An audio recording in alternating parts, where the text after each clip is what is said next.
mbola hivavaka isika. Jesosy eo misaotra ny amin'ny tombon'andro omenao anay Jesosy, afanay hianatra manokana ny amin'ny fiadanana, ny fiadanana naty izay nampananteny ainao ary napetraka ho lovan'izay rehetra mindro sy matoky ianao. Kristy mpanjaka ny mpanjako, meo anay ny tolotsaina sy ny fahendrena avy aminao aho Jesosy, dia mitenena araka ny fombanao fa vonona iaino anao izay. Amen. Nidina tetỳ an-tany Kristy hanome sy hizara fiadanana ety ambonin'ny tany ho an'ny olona ankasitrahany.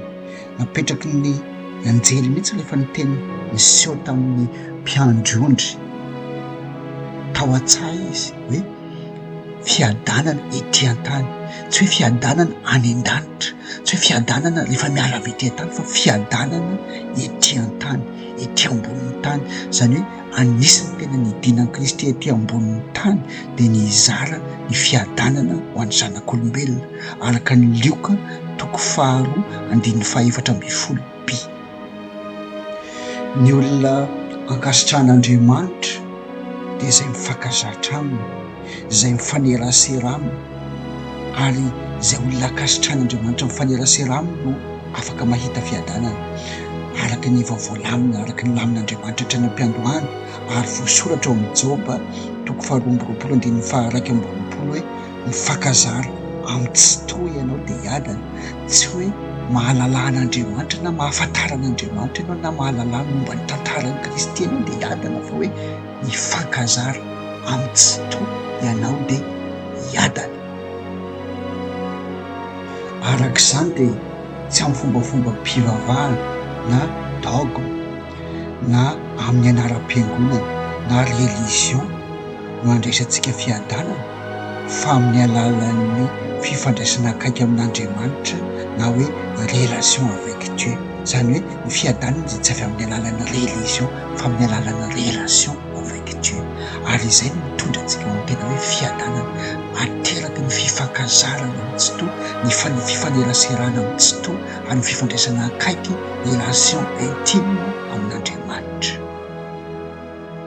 Ary noho izany indrindra nahatonga hoe nahatritra ny hefitry ny lamba tao amin'ny tempoly raha vao vitan'i Kristy ny famonjena tao amin'ny Matteo 7:1-2:20. Raha vao maty teo ambony hazo fijaliana Kristy, vita ny famonjena, dia tritra tanteraka ny hefitra lamba tao amin'ny tempoly.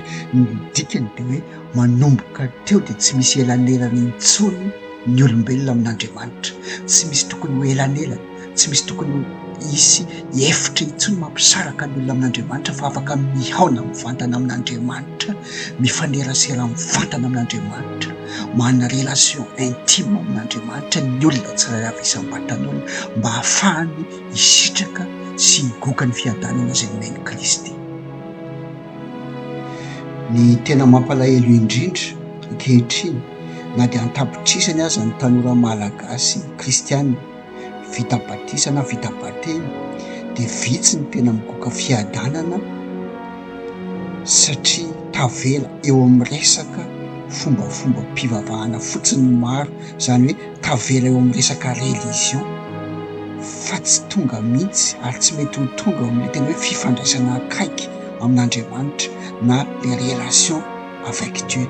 Raha vao tsy tonga amin'ny tena fifandraisana mivantana, fifandraisana intime isan'andro mitohy ao amin'Andriamanitra nefa isika, dia tsy hisitraka fiadanana mihitsy, tsy ho afaka higoaka fiadanana mihitsy, satria efa voasoratra hoe mifankazara amin'ny tsy toy ianareo dia hiadana. Vokatray dia be dia be ny tanora an-tapitrisany ny tanora mitondra anarana kristianina, fa tsy misitraka ny fiadanana izay nampanantena ny Tompo atsika ho aintsika ety an-tany, araka ny teny hoe fiadanana ety an-tany man'olona ankasitrahana.